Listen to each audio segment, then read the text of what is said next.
AI is going to develop AI creative for AI shows that a computer will animate, and then an AI department will promote it, and it's going to be promoted to a bunch of homeless people. You mean us? You mean us? Yes. Hello and welcome to Cinema Craptaculus, where we say a bad movie is just as hard to make as a good one, just a lot easier to make fun of. This is John, and with me are my uncrappy co-hosts, Steph. And Dave. We extend to you an invitation to the Netflix original movie that has the sexiness and intrigue of an Anne Rice novel written for third grade fans of Bridgerton. It's the invitation, everyone. Woohoo! Here's the rapid recap, according to Google, to catch you up. Rapid recap! After the death of her mother and having no other known relatives, Evie, played by Nathalie Emmanuel, takes a DNA test and discovers a long-lost cousin she never knew she had. Invited by her newfound family. Ooh, invited. They have the name of the movie right there. Ooh. Invited by her newfound family to a lavish wedding in the English countryside, Evie's at first seduced by the sexy aristocrat. Oh, I totally read that wrong. In the English countryside, Evie's at first seduced by the... That doesn't even make sense, does it? It's okay. You can leave all this in, John. You don't have to edit this shit out. Evie's seduced by the sexy aristocratic host, Thomas Doherty. However, she's soon thrust into a nightmare of survival as she uncovers twisted secrets about her family history and the unsettling intentions behind their sinful generosity, and also behind the invitation. That copy was so chock full of romance novel tawdriness. She's thrust into the... Just because the sinful generosity. We shall sheath our review. I have questions for you, John, but let's tackle that later. Yeah, we'll do that in group therapy. Is this supposed to be a modern Regency romance? No, Gothic? This was not.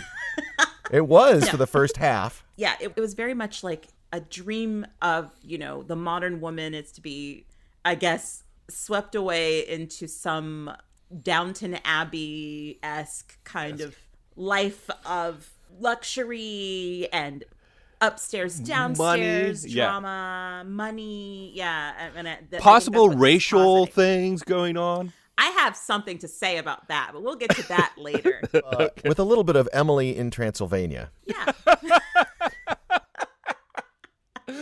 Season 4 on Netflix moves from the environs of Paris to dark Transylvania.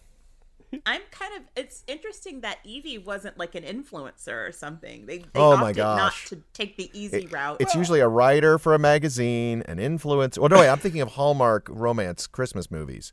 Big town writer comes to the small town. Yeah. No. She was a caterer. Or not even a caterer. She was a waitress. She was a sculptor. Mm-hmm. Sculptor, and she's marveling why she can't make money at it. Well, she is all alone, right? So she has no living family anymore. But she has this cool loft in what I'm presuming is New York. Yeah, Isn't it New York? And a super cool best friend. I think it was New York. It could have been Chicago, but I think it was New York. Yeah, and I think Mom passed away recently because she had like a voicemail she was listening to over and over, clearly in grief mode still. I have to say, and I hate being critical right from the get-go, but the first thing I noticed, worst cater waiter ever. This guy's giving a speech to like 10 people, though they pretend it's 100, and she's walking around, not even a whisper, just going, Carpaccio? Carpaccio? Beef and carpaccio? Meanwhile, Bruschetta? the president of whatever super DNA testing lab place is giving a speech. I just think it's poor form. So 20 years later, I hate to break it to you, Colin from Love Actually, but you are now no longer the worst catering contractor. That crown. Remember when he's insulting the chef in Love Actually? I try not to think about that movie. Well, that crown is now on this character. Yes. And we get the feeling that, she's probably been doing this sort of stuff for a while now because she's trying to, struggling to make ends meet. She has a best friend. I believe her name is Grace. I wrote that down in my notes. Grace had some funny lines. I have to say, as far as like poorly written best friends with no backstory goes, she was actually one of the wittier ones. Some good. I laughed at a couple of things she said. Yeah, it was clear that they wanted to kind of make Evie's life kind of empty and full at the same time, if that makes sense. Yeah, that totally makes sense. Yeah. But she's struggling. She's at this event, like what you were describing, like this kind of a takeoff of 23andMe. And I forget what the name of the company is called. Something like Find Your Family or something. Yeah, and they like give that, gift right? bags Yeah, with exactly. DNA kits in it. Like, is that a thing? Or is that just sort of like a convenient device they thought of? It was probably her friend said it was the swag. So who knows? I know it, but like I've never. I mean, Yeah. I don't go to places where I get swag anymore. But I certainly have never seen one with DNA kits in it. You were never invited to places that gave you swag, John. Just be honest.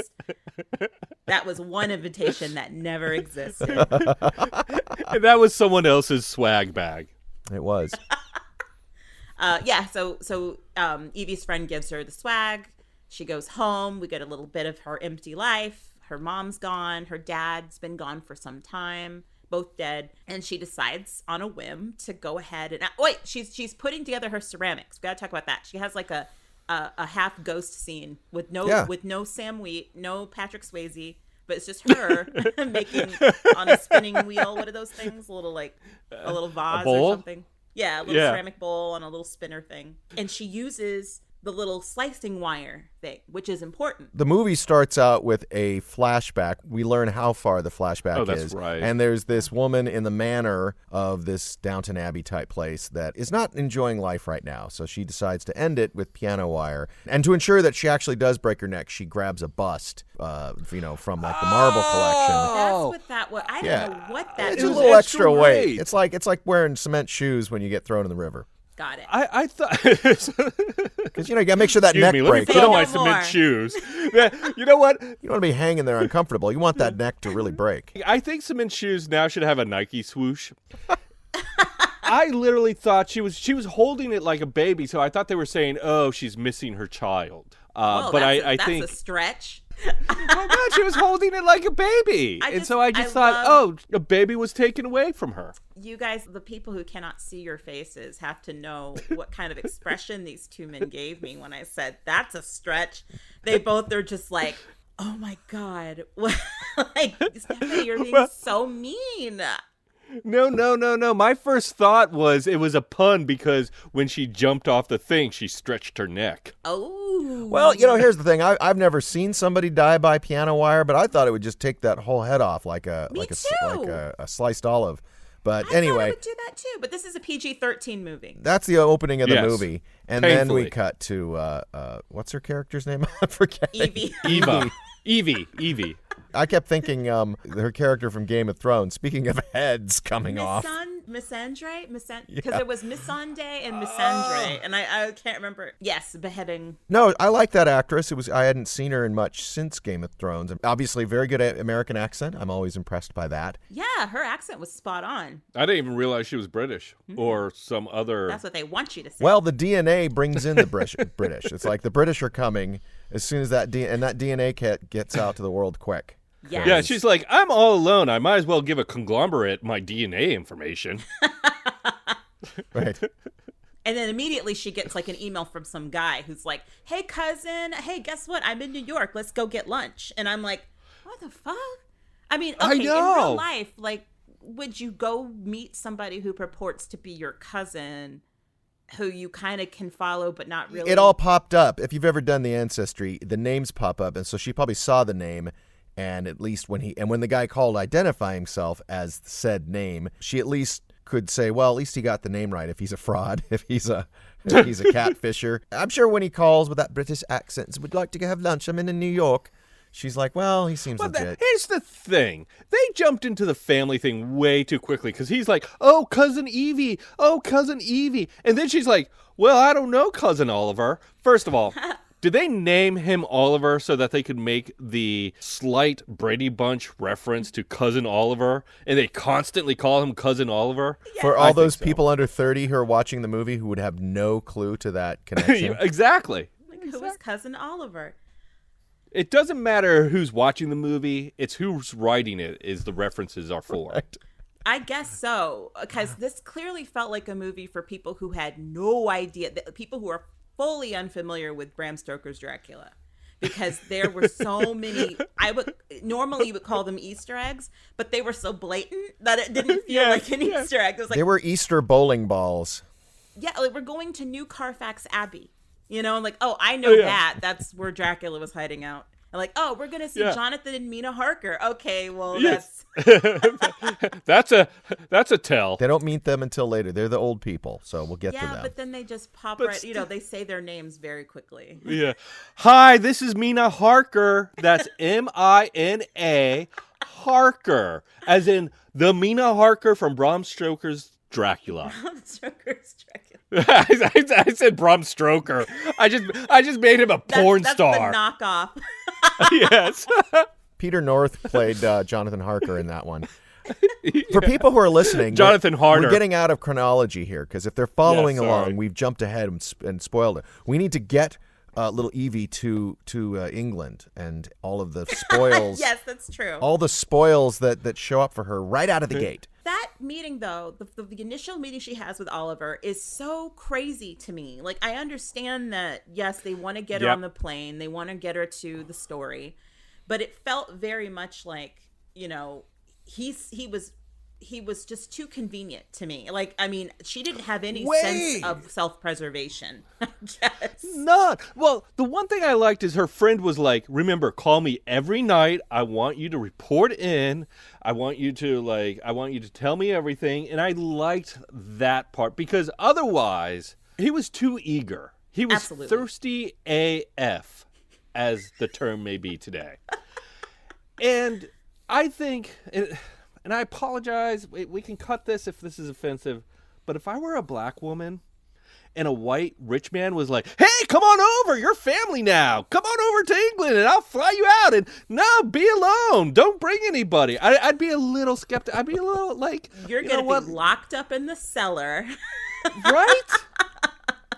I'm not getting on that plane. Forced in servitude. Yes. Forced servitude. All of that will come There's rocketing right back. something going on. You guys are the big writing gurus. There are some things they could have put in place that would have made the audience kind of buy like, oh, I see why she's going over there. Maybe she goes with their friend, but then there's a snafu where they separate her. Like, oh, my luggage conveniently got lost. I'll stay behind at Heathrow, and then we don't hear from her again. Or there's just something that like would, oh, I get it. She's not going alone. Right. The thing is that kind of that pinged me about that you're totally right. There could have been ways to kind of finesse it. And, who knows? Like, they probably had all sorts of opportunities to do it, but it was it was produced during COVID. They shot it out of the country, all this. They probably just had to, make some cuts or make some sacrifices. But I agree with you. I thought that what if it was like the key being that the thing is that Oliver told Evie that she was a distant cousin, a somewhat ethnically mixed cousin, due to a family scandal that happened in the 20s, 100 years ago. And they could have played into that, where it was like, we've been searching for you. Look, there's like all these magazine articles and all, like we were always thinking about this person. Who is this person? And we found you. And it could have been a bigger deal that way. It could have been a lot more believable. Yeah, it was weird that just this little DNA kit periscope pops up and they immediately find out about her. Yeah. Because stories like that happen where you can, that people are looking for, remember how Unsolved Mysteries used to be like lost family, loved ones, Robert Stack would be like, this person found her sister who she's been, they were separated since World War II, that kind of thing. Yeah, that show got canceled as soon as Ancestry.com came along. Jeez. But it made sense that they laid this kind of trap as like, well, look, this is one way of finding our long-lost cousin. Let's try this, and let's jump on it as soon as someone makes a match. That I kind of appreciated. What really bothered me was that the way they did it, the way everything's performed and directed and everything, is to make sure the audience gets it. It's like so on the nose. It's like, this guy's, they don't make him like enticing, but maybe creepy. They make him creepy, so something's wrong, without making him enticing. Yeah. He's got a frantic puppy energy. Well, and he's also sort of Yes. the I don't want to say red herring, but he's not. He would. I mean, that's He's not the true host. He's just sort of Right. facilitator. And so when she lands, Yes. she goes to this amazing, huge estate. My first thought was, oh my gosh, it's like Wayne Manor. And then Alfred the butler from Gotham, the TV show, literally Oh, walks that's- out. yes. He's the butler. I'm like, Sean wait a minute. Archie, yes. I'm like, am I watching Gotham? Bats. Is there a Batman in this? Yeah. And then, like, she bumps into a poor woman working there who's carrying a plate of glasses, and they break. And it was a moment to sort of show, like, she's going to empathize with the help, that she's of real people. Yes. And she's immediately hostile. I didn't buy that any guest, even if the butler was being rude, would just immediately be so hostile to the staff. It seems like she'd be a little more of the peacekeeper, like, oh, no, it's no big deal. But she's like, you don't have to be an asshole.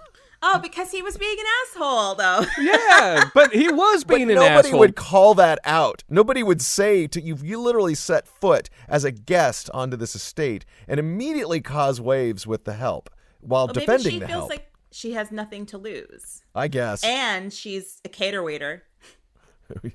I actually appreciated it because it showed, and it plays into why did she step foot into the world's most thirsty trap, is it shows she's aware of her surroundings and is going to stand up for herself. She's not just going to be like, the butler yelled at me and now I'm a shrinking violet. No, she's going to be like, hey, fuck you. It definitely sets sort of like a confrontation between the two of them because we learn about who exactly he is. Although I don't know if I saw the character's name in the credits, but I don't know if they actually said it. But we'll get to that kind of stuff later. Yeah, so she's there now. She has a little dust up with the butler. And the maids, by the way, are all, I guess, young women, and they have numbers on their little apron uniforms, and it's super weird. Nobody addresses it. No one says anything, but it's shown to the audience. Was it written by Dr. Seuss? Dr. Seuss. One Yeah. maid, two maid, three maid, blue. Yeah. But yeah, she meets finally Red the maid, lord dead of the, maid. She meets the lord of the manor, and it is like sexy young guy. I don't remember his name. I basically just called him DeWilt? No, Walt. DeVille. Walt. Because let's make it obvious that we mean devil. Oh, I was Yeah. thinking Cruella. By the way, was anybody remotely distracted watching this very strapping actor because he was a spot-on young Sean Connery? Did I anybody? thought you would say that. I knew you were going to say that. It was so distracting that I was watching it with my spouse, and she stop saying that. I get it. He looks like Sean Connery. I didn't see that. Oh, go Google it. Google Sean Connery, Thomas Doherty. But anyway, yes. So he's this very mysterious, but he's that guy who's omnipotently wealthy. So he's gonna just ooze kindness. You know. What I mean? Yes, he was actually very charming. He looked kind of lizard-like to me at first, but then he, kind of warmed. I Yes. warmed to him just because he and the actor, I don't know his name. He had to start in the Disney show, the Descendants or something like that. I looked him up. Yeah. But yeah, like he and Nathalie Emmanuel had great chemistry. So, I warmed to him. I think that he was convincing as a love interest. Yes. And someone, I think her being charmed by him felt real.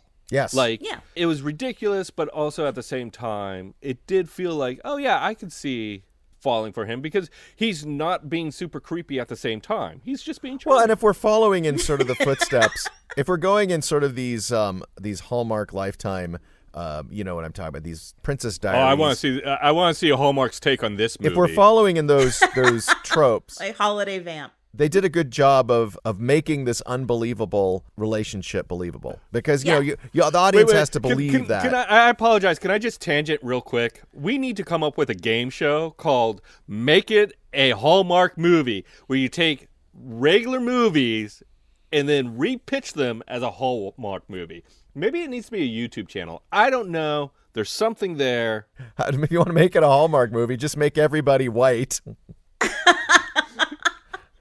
Because That's your Hallmark's first so white. step. Speaking of white, so they Yes. make a big deal out of like Evie gets there and she's commiserating with the help, quote unquote, and trying to make sure that everybody's fair. She kind of takes the Lord of the Manor, Walt's apology to her about, I'm sorry, my butler is kind of being a jerk, and I hope that you are not offended. And we're really happy to have you here, et cetera, et cetera. So she kind of is positioned as somebody who was aware of her difference as far as class and race goes. You know, she's an American amongst a bunch of Brits. So there's something there that she's, you know, aware of, and they kind of handle it in conversation. But it's all leading up to this wedding that cousin Oliver, told her the whole reason why she's coming is because not only to meet her extended family, but also because there's going to be the wedding of the century between these two cousins. I mean, the cousins are not cousins. They're cousins to Oliver, but not to each other. Hashtag British. Yes. That confused me for a long time. It took me a little bit to realize, oh, she's not related to Thomas Doherty, or the host, the Walt. lead, the Walt. Well, she does, and she does ask about it. Like, is there any way we're related? They're like, nope. She's like, oh, good.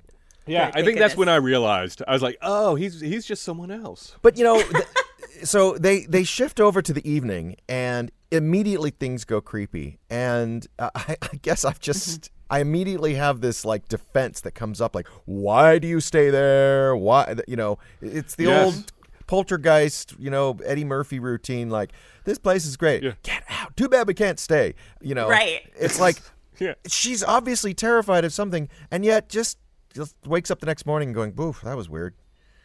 I thought I saw something climbing on the ceiling. Yeah. By the way, this movie had plenty of jump scares that were okay.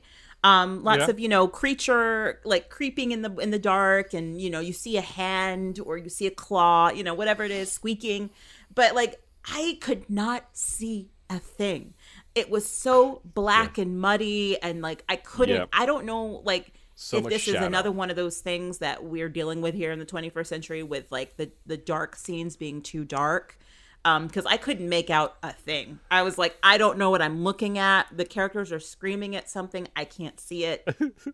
I had all the lights off, so it wasn't like, you know, I had. It's a little bit of like digital filmmaking and the type of television you have. That there are problems. You mean like a regular person's television?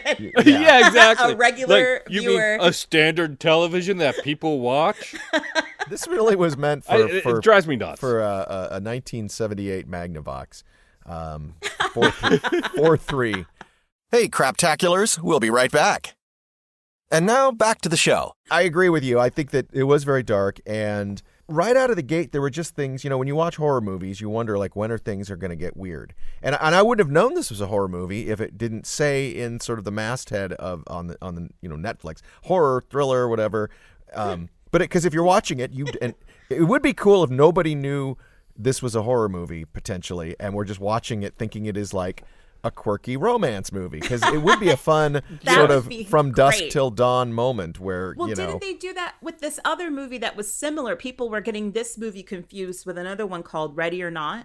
And I think Ready or Not, that had Samara Weaving in it, I think that one was sort of what you're talking about, where you think it's a movie about a girl going to her extended families or her boyfriend's fiancés, whatever, family reunion or family get together, and then it turns into a bloody free-for-all. So that's what you're talking about, and I think that movie exists. This movie, I think, may have started out like that, but then because of timing and COVID restrictions, they may have had to change a few things. Well, it wasn't just Evie's evening terrors. It was also like during the daytime, little maids are just getting taken out one after the other. Just taken out. And gone, nobody killed. asks about them. Nobody in cares. the dark. In the cellar. Yeah, nobody says, by the way, you started out with 12 maids, now there's only 4. Does this happen all the time? Right. Does some temp agency just send 10 people to work there, they disappear, and then they move to the next temp agency? Yeah, I was waiting to hear something from, because we meet 2 of them. Like, Eva meets 2 of them. She meets Imogen and she meets Dia, who goes by D. And I thought they were going to have some more conversation between the 3 of them. Like, oh, you know, like, well, you know, I was found in the streets and hired, you know, just something that, like, I make it sound like they were like in the streets. Yeah. You know what I mean? Like, they had me pull my collar down to sort of expose my neckline for some reason, but I don't know what that was all about. Did anyone else have to give them a blood DNA test sample? In the application, I had to put "I'm delicious." I'm used to urine tests, but blood tests? Blood test is different. Yeah, so basically these like 3 maids get killed within like a day, I think. And nobody The says first anything. night. Yeah. The first 2 days, at least. So, Yeah. and I can't remember if Evie makes note of that or not, but She does. She sees the first one go into the library that's supposedly closed for renovations. Right. And Sean Pertwee, the butler character, takes a secret key out, unlocks it, after having already told Evie, don't go in there because we're renovating. So he opens it and goes, and it's this weird, like, ceremony where Evie comes out in the middle of the night to get some water or something. She looks down the stairs and sees the row of maids with the butler, and the butler's like, you will get your assignment any moment now. And then a bell rings and he's like, you, and he points to one Number maid, 2. you go into the library and clean it. And the funny thing is that's literally what was happening. I thought it was like that was code for something. They were going to go in. It would be like something from Eyes Wide Shut. Nope, she goes in there with a duster and cleans it. It was code for "You are the dinner." I guess Yeah, so. And it's code for you're the ox being lowered down to the velociraptor Yes. cage. right. But then also, how does this work? Like, technically, okay, without saying too much. That's a good question, Stephanie. That could be asked for every step in this movie. How does this work? How does this work?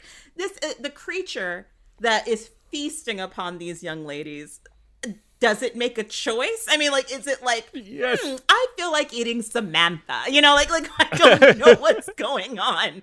I really have no clue. It's like those Jurassic Park cages. Like they don't know if they're getting cow or goat, but they'll But take it's it. making the choice. It's ringing the bell. Yes. Well, that's just I'm hungry. Okay, I get it. I just thought that was really. I was thinking like, this is like a bed and breakfast. Where the maids are breakfast. They are.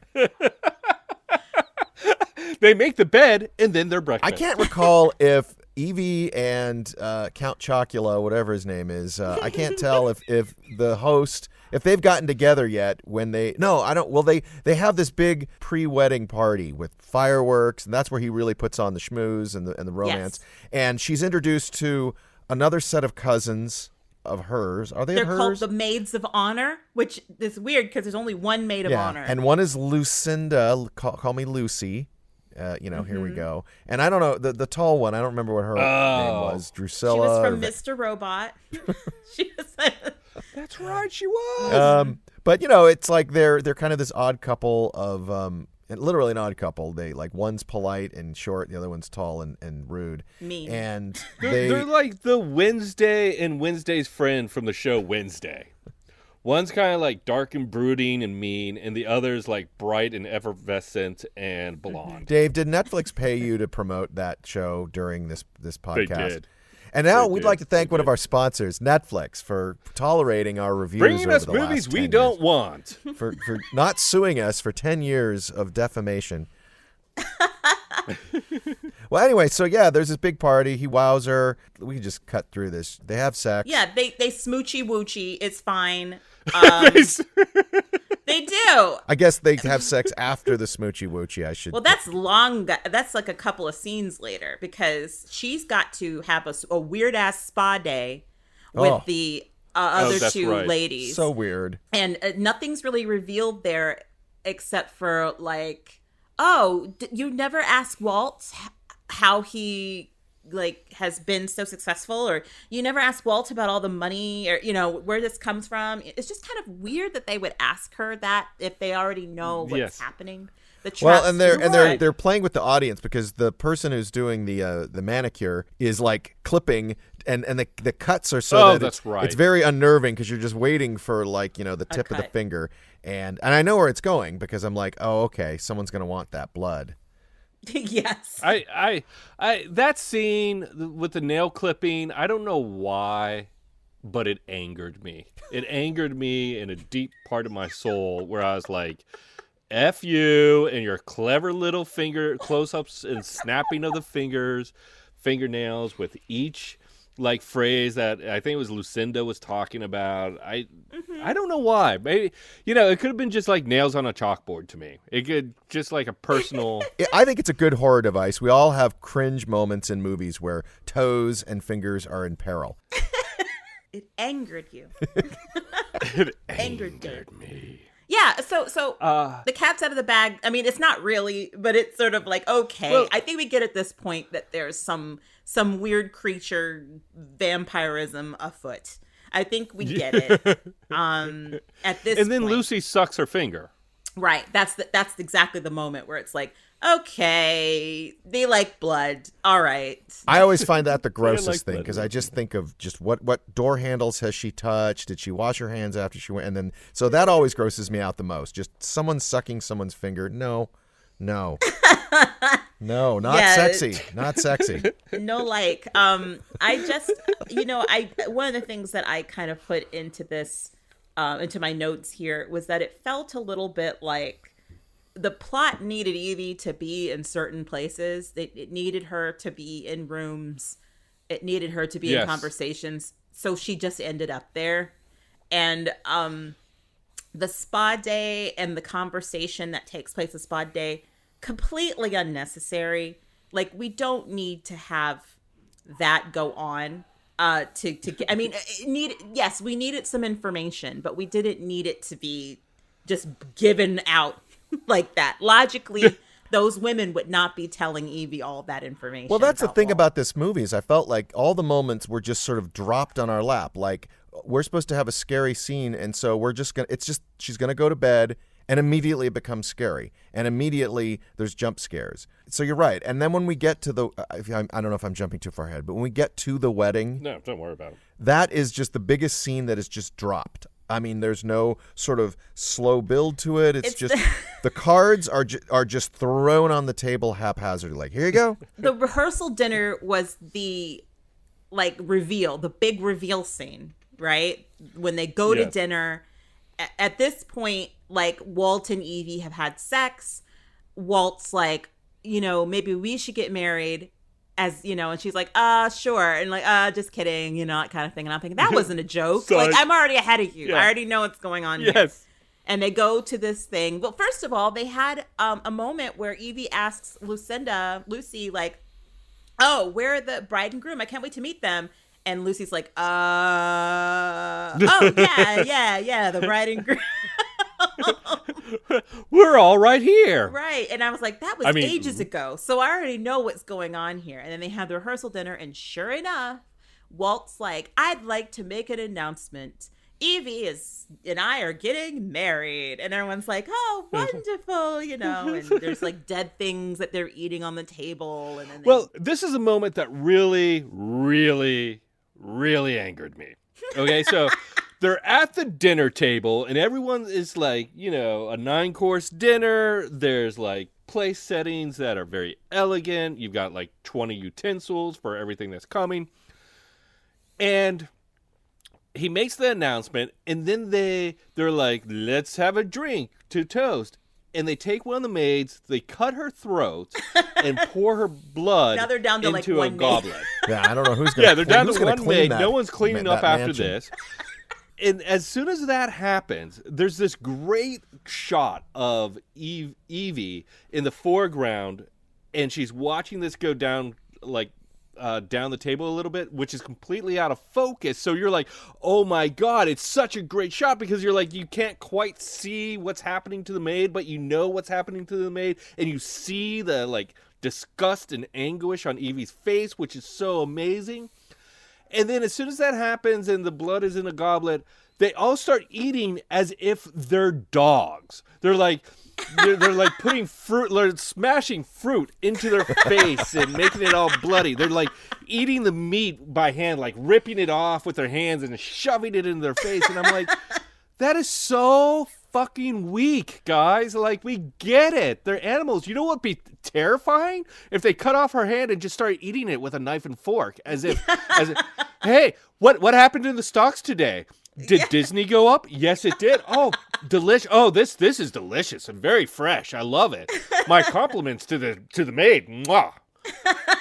So I was brilliant. just annoyed by that. I You love know, it. they have to separate who's the vampire, because my first thought is, well, if they're all vampires, why is there even food on the table? But then he makes a point to thank the mortals at the table, meaning the business people that have kind of enabled him to, manage his accounts and accumulate wealth, and he's certainly granted them. So to your point, it's like, okay, Bring we the know maids. they're not all vampires. A lot of them are mortals who are okay with murder. And it would have been more of a horrific choice to see them being dainty and polite, and then they cut to the maid's body, who's like, Just dead. Yeah. Dead, like on the table. Yeah. Like someone's gonna win the what is that, the table display when like you win it in At a wedding wedding or something? Yeah. The centerpiece. Yeah, the centerpiece. The people that made this film have no sense of irony or satire because they want to play it straight, which I can understand. Yes. But if you're going to make it straight, you have to make it interesting.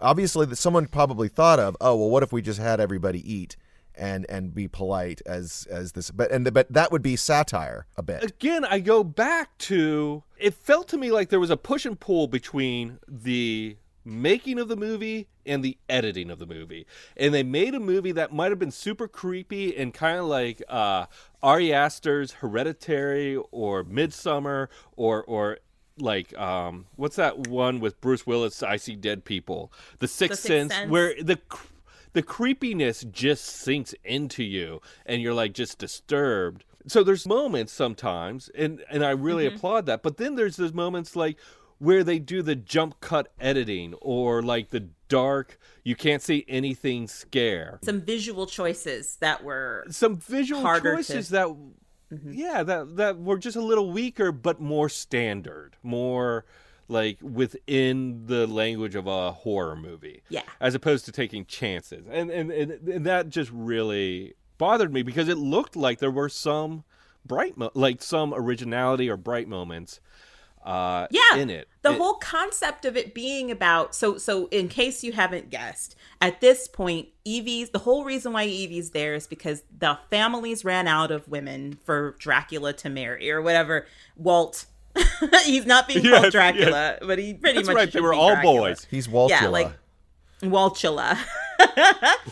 Good one.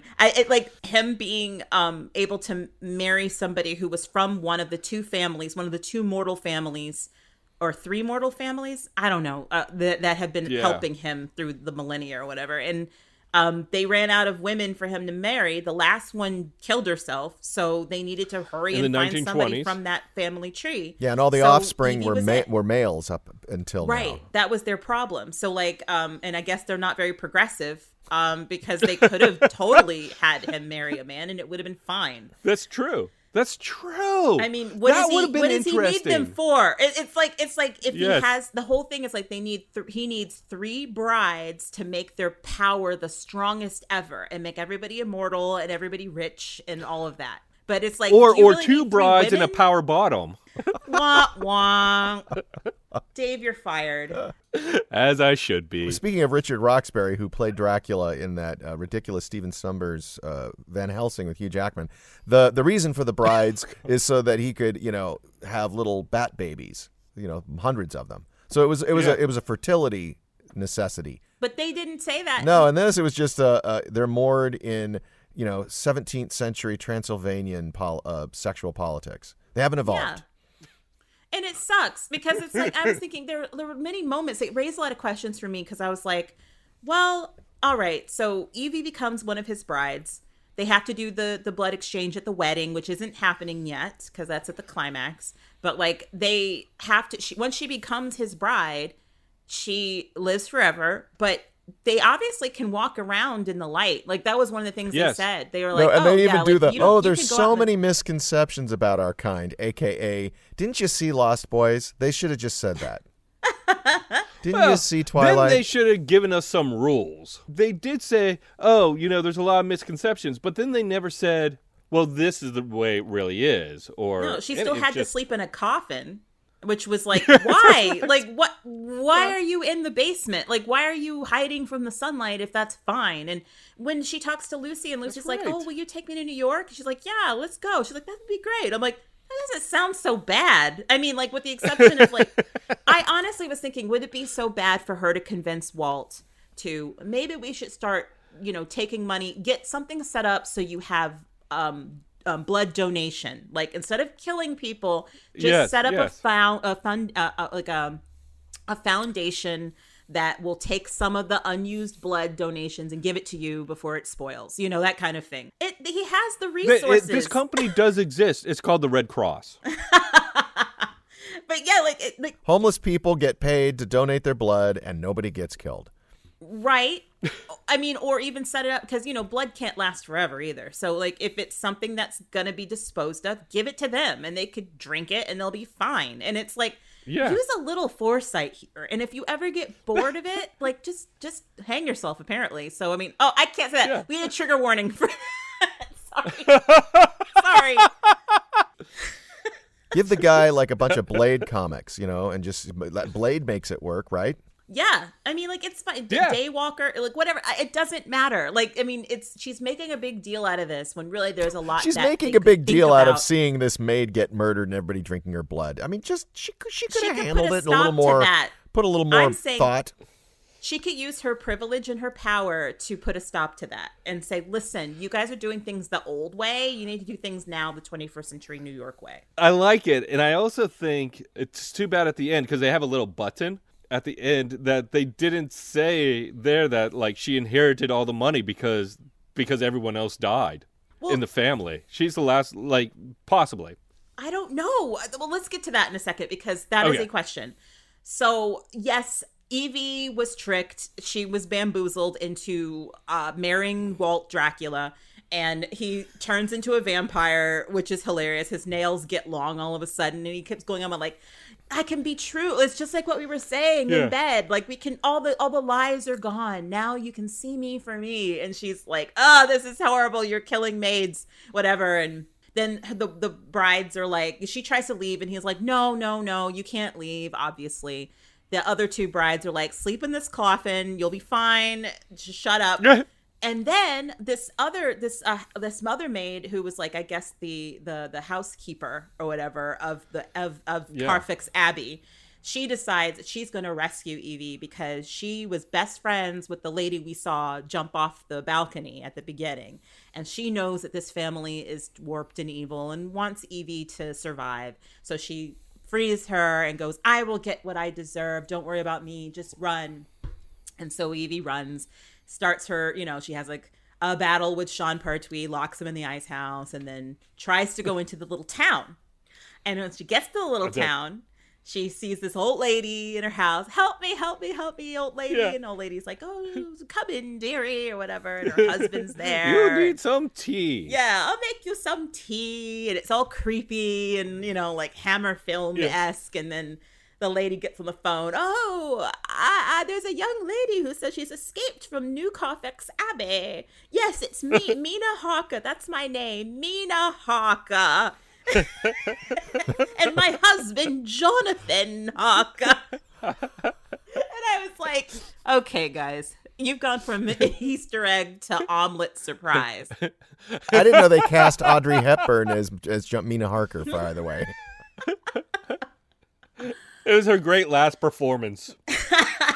Now we're in this sort of like this, shared universe, but it's like, oh, we're officially in the world. I felt like when they said Harker, it was almost like full confirmation that we're in the Stoker verse. Or they still won't call him by his name. I've been called by many things, Nosferatu, and I'm waiting for Strigoi. Yeah, and Dracula, and they never say his name. Like, what? Dracula. Paul. I've been called Eddie. I've been called Paul. Jimmy James. I've been called Lestat. Franklin one time.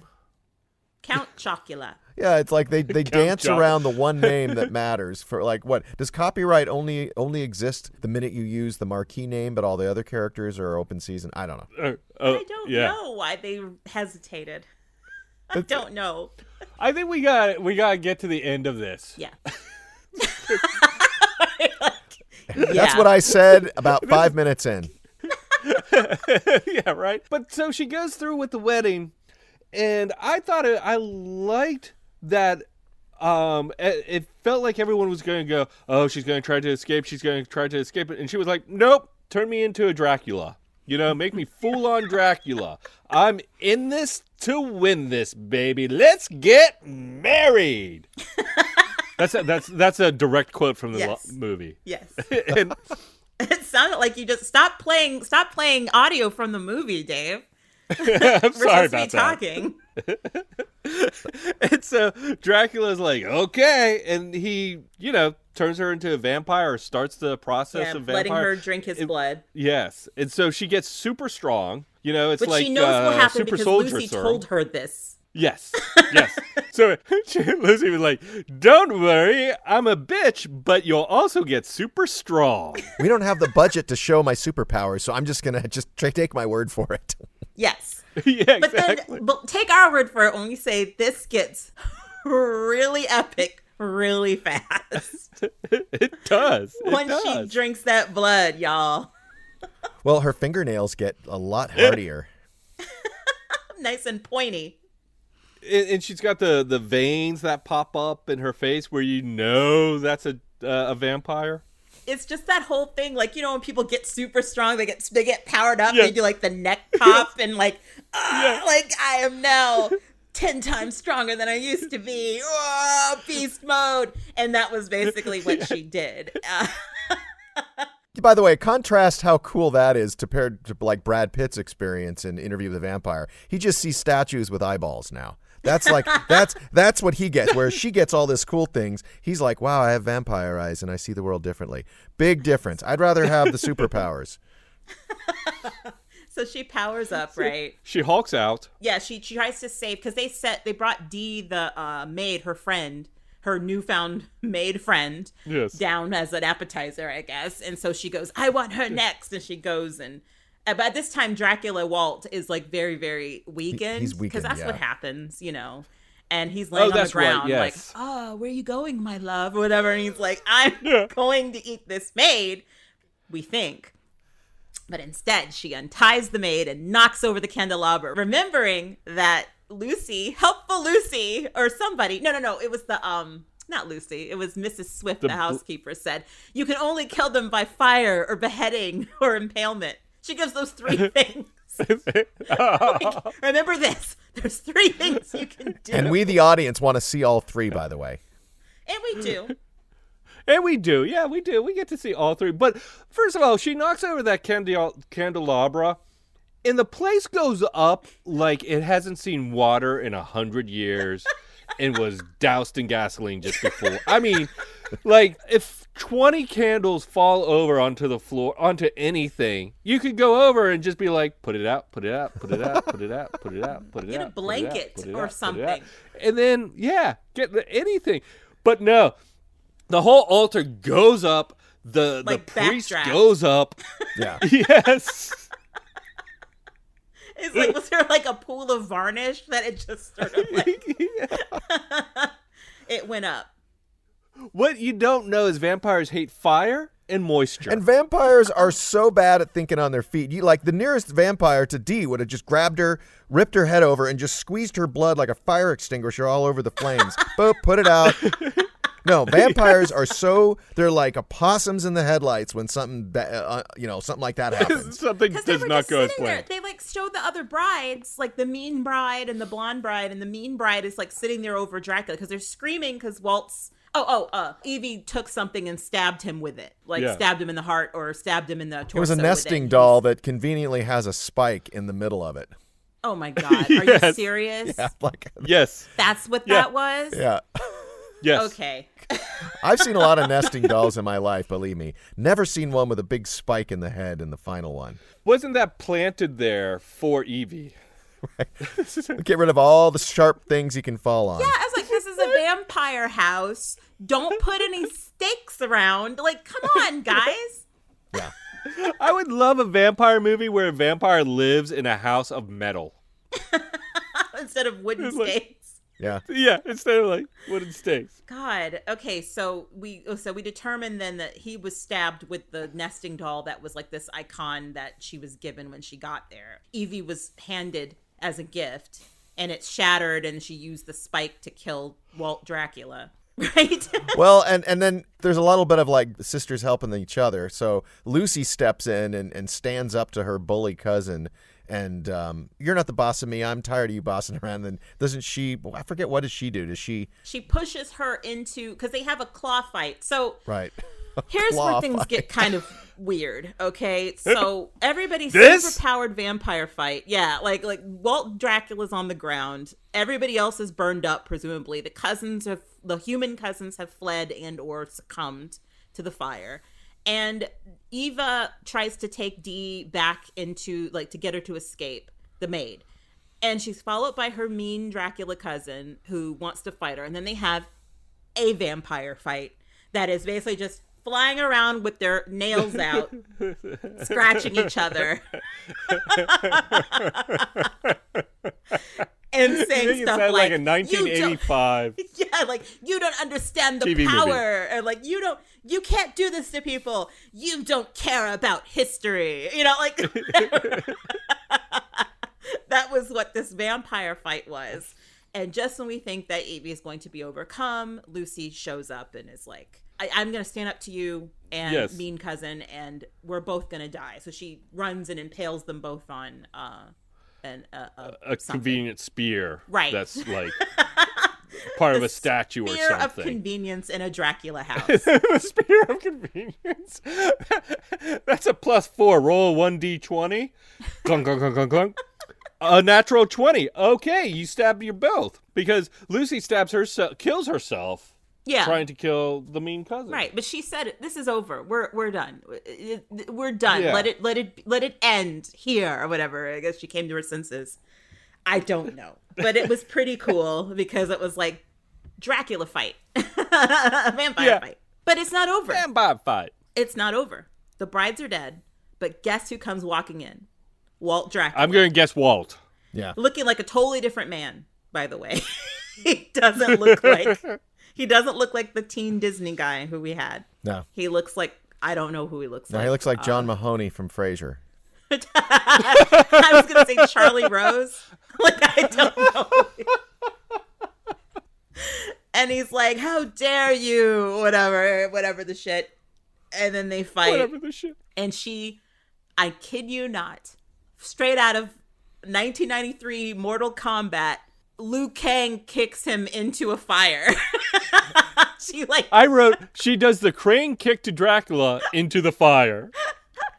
Because it's not just the strength. You it's like the Matrix. You just all of a sudden know kung fu when you become a vampire. Yes. And it was like all slow motion. Like, ha! Yeah. She reels back and kicks him with all of her might. And he falls back to the flame and dies at that point. Well, he's, and she loses her vampireness because they set that up that as long as his bloodline is alive, then. So we knew that if she killed him, she would, lose her superpowers. Yeah. Wait. Did she use the, is it called a Garrotin? Oh, the that thing. The clay wire on him, too? I forgot. Did she think to kill a vampire you had to do all three things? Yeah. she had I to would. burn him, behead him, and stake him? But Because she isn't didn't that what behead happened? him. She took his arm off. Oh. I thought I thought that's she was going to chop his head right. off with That that means he thing. can come back. Have you not seen a Friday the 13th or Halloween movie? Gotta behead him too. Yeah. Yeah, I can't wait till the Invitation 2 and we find out about Corey. The only way to make sure Dracula's dead Corey is when the town Strode. drops him into a meat grinder at the dump. Yes. We'll follow Corey Strode for 2 hours. Corey's last Strode. name was Van Helsing. Yes. There you go. Perfect. I got to say, that little coda at the end was like the worst tacked on scene ever. Oh my gosh. I feel like it was done later just to be like, how do we like happy up this ending? Like they don't do or test put a audiences bow in it, probably or- for these types of films, or maybe not in. But it felt like somebody watched it and said, "Oh, we need to add something." Well, I looked at this and it said that, yes, they did do a test thing because this movie was originally called The Bride. And because it didn't test well with male audiences, they changed the name to The Invitation. So there was testing going on. So I wonder if that ending was tacked on as a result of that. There was no payoff. So they show up with like a baseball bat to go beat up cousin Oliver. Is that what it was? She shows up with her they friend. found Yeah. him in London, and there's some weird. And then that was it. Like, repartee. let's go get him. Yeah, also it turned into Buffy the Vampire Slayer. And the music was like, oh, I am a full-blown woman. Oh, no. You know, whatever. I don't know. It was like really weird. It would have been great if Oliver was like recruiting some other person or was or doing something wormy, and then we at least saw the expression on his face when the two of them walked into the door with a baseball bat.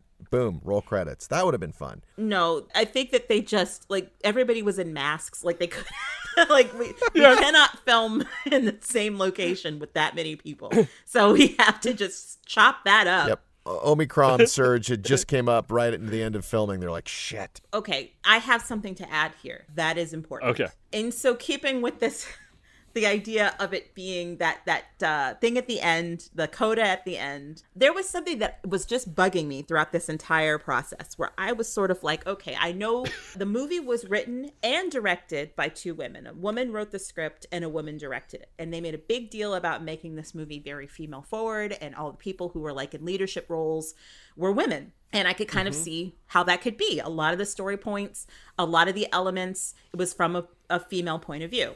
And I appreciated that very much. There were things that could have been, finessed, but that's how it goes in this business. Sometimes you have to make sacrifices.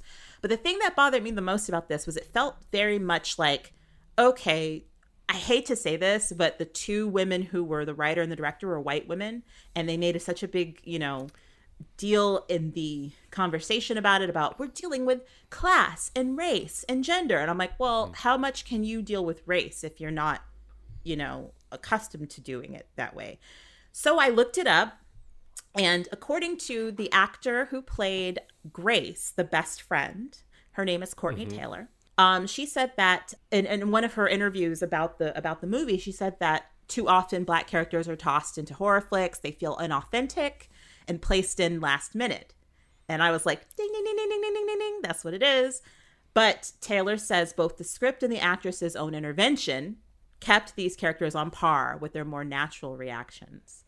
I do feel like there were moments in the script that had it, Taylor said. However, working with Jessica Thompson, the director, not only did she write us really well, but she also gave us free range to give our feedback, ding, ding, ding, ding, ding, ding, ding, and say what we think would make the most sense for our character, especially as Black women who are interacting with one another as best friends. So that basically sealed the deal for me. I was like, okay, I feel like that's what happened. They wrote this script. The script was very, ethnicity free, for lack of a better word. And by virtue of casting Nathalie Emmanuel, they realized, oh, we can't just write her like just some white woman who would go to England. We have to write her like a Black woman going to England in this particular setting at New Carfax Abbey.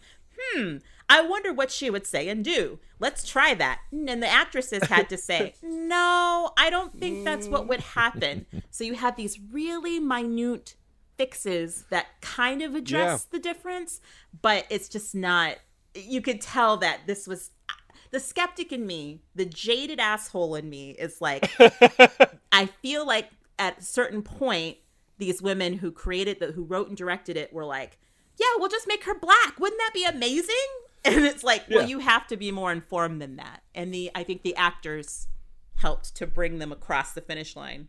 I agree with you. One of my reactions to this was when I saw the names pop up in the credits was I wish it could have been better in that those moments that like when she was saying, look, call me every day, let's FaceTime.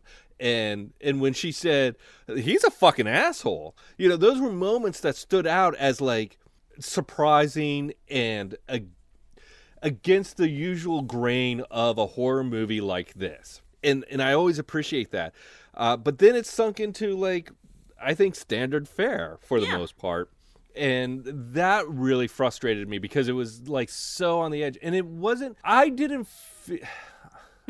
first of all, I felt the race issues felt a little placed in like by an executive note in the sense of like, hey, Get Out was a big movie. Yes. And that dealt with race things. And this is kind of like that, right? Right? That's kind of like that. Let's do that. 100%. First of all, let me just say this real quick because then we can just jump into it. We have a 3-tiered rating system here at Cinema Craptaculus. Cinema Craptaculus ratings. This movie, we have 3 tiers. The top, Cinema Craptaculus. For this invitation, we have 3 different RSVPs. The first is yes with a +1. This is Cinema Craptaculus. This is the top. The second tier is I'll try to make it. This is Craptaculus. This is worth a watch on a Sunday afternoon. And then the bottom tier, no, with no apology. This is utter crap. Not Throw going. it away. You're not even getting a gift. Right. So this goes into my rating of it, that it didn't have the same kind of female sensibility that I thought like Wonder Woman or Booksmart or a lot of other female-led movies have. I didn't even kind of realize that females were in positions of power in this movie. It didn't, because I always figured, like, unfortunately, you have a character like Dracula.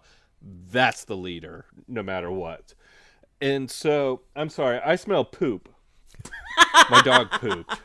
My dog pooped on the floor and then walked out. Oh, no. Was it Jenny or Darlene? Okay, so Dave, this is our it was headliner. Darlene, and this is the headliner. And I'm going to say, her critique of listening to me is my critique of this movie. I'm going to poop on the floor, and I'm going to walk out. Astoundingly, that my dog just totally read my mind and echoed my sentiments. So I don't know, but is that Craptaculus or Cinema Craptaculus? Sounds like utter crap to It's me. utter crap. It was utter crap. That's my rating. No, with no apology. No apology. I really do think there were pluses to this movie, and I thought there was like that one shot where the maid was out of focus and being drained, and you just saw Evie's face. I thought that was like great horror filmmaking, but then it kind of reverted back to safe areas of horror, which feels very executive controlled on the studio side. Yeah. John, how would you rate this? Well, I will give it a decent RSVP. I will say I will try to make it. I think that, look, I thought those 2 leads were very appealing. Morbidly distracted by Sean Connery's, grandson.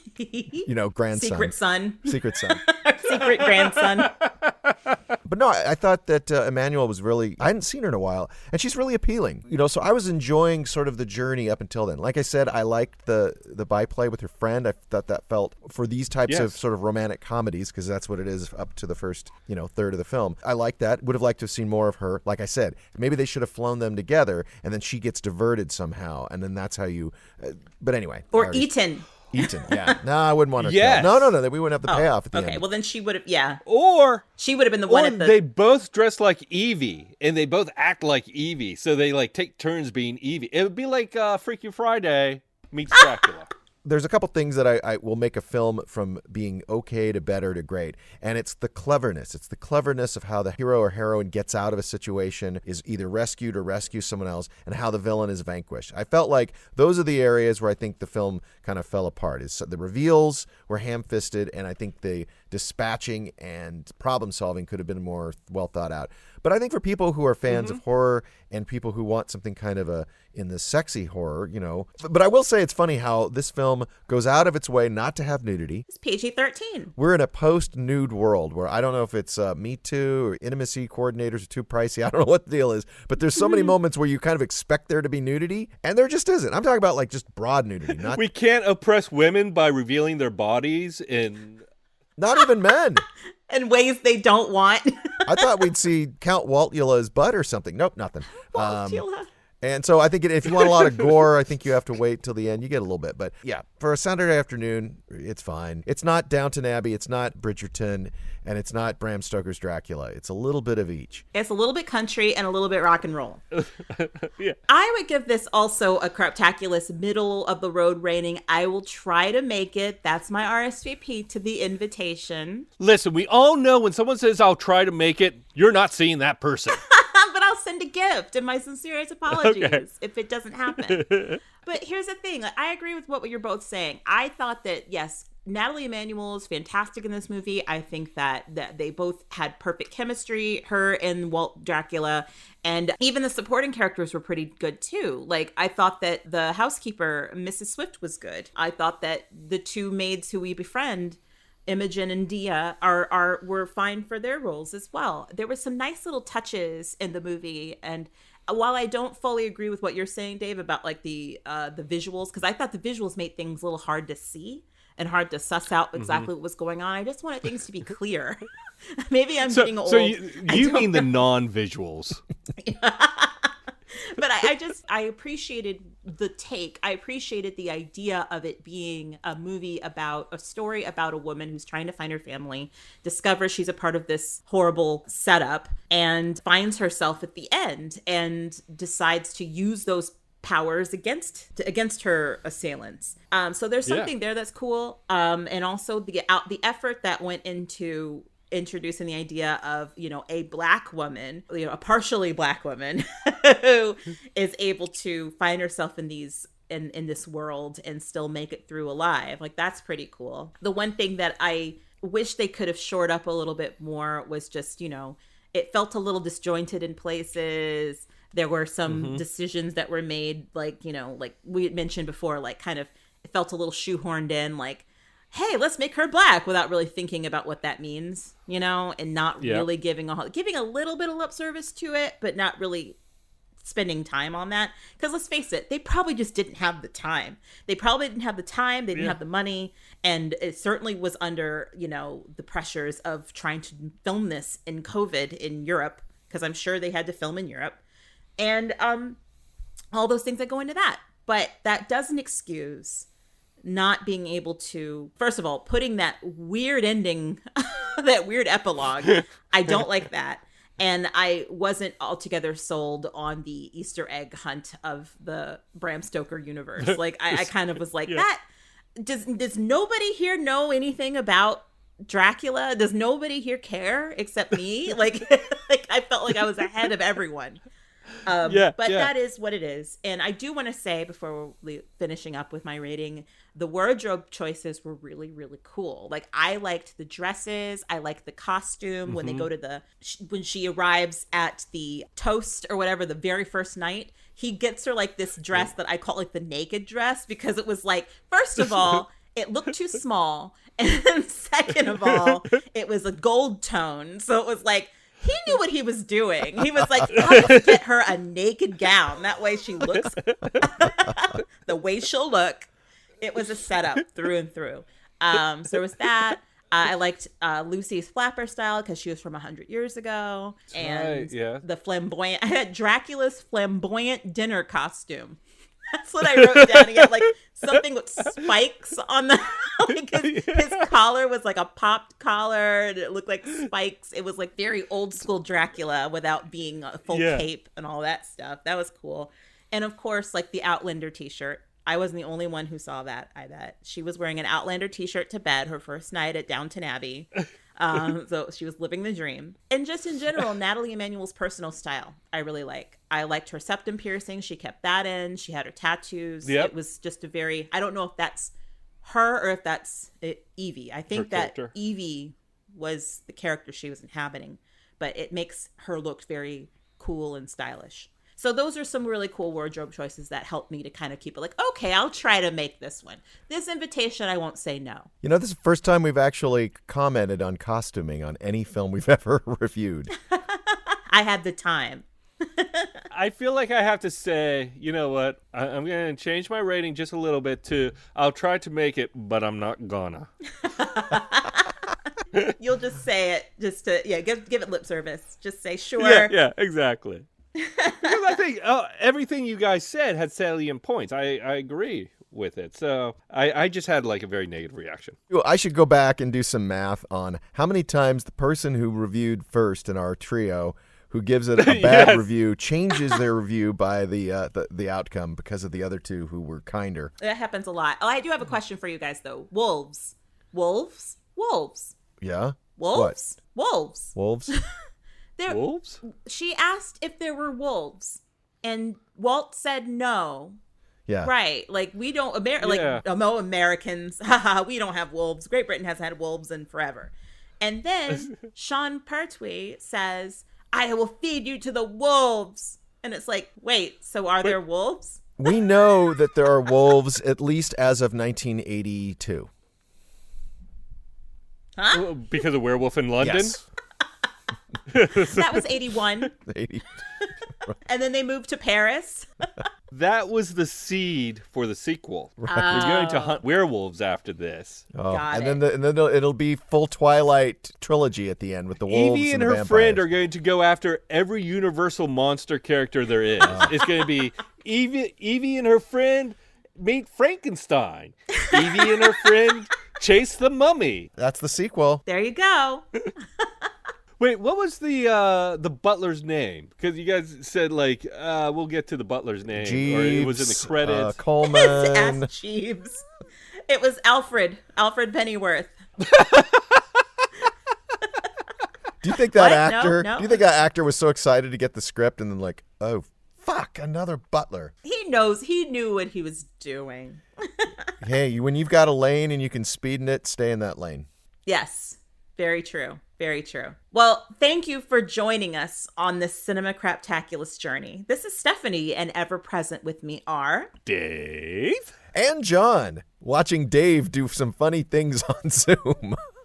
Are you standing up? Because I think you've been dancing the whole time. I'm standing up, and I have such a piss poor core that my back hurts, so I have to kind of like move it's around. smart. Yeah, that's always something we have to remember to do, as well as remembering that a bad movie is just as hard to make as a good one. It's just a lot easier to make fun of. Way to bring it back around, Steph. Good job. Good job. This was like a 2-hour show. Yes. Thanks again to you, our amazing Craptaculus audience, for listening and supporting our podcast. Remember to tell your friends to listen and subscribe to Cinema Craptaculus on whatever pod they choose, including Apple Podcasts, Spotify, Amazon Music, iHeartRadio, Spreaker, etc. Oh, and don't forget to rate and review our show. You know, the more stars in that rating, the better, you know? And be sure to follow us on Facebook, as well as at Craptaculus on Twitter and Instagram, and find more content at cinemacraptaculus.com.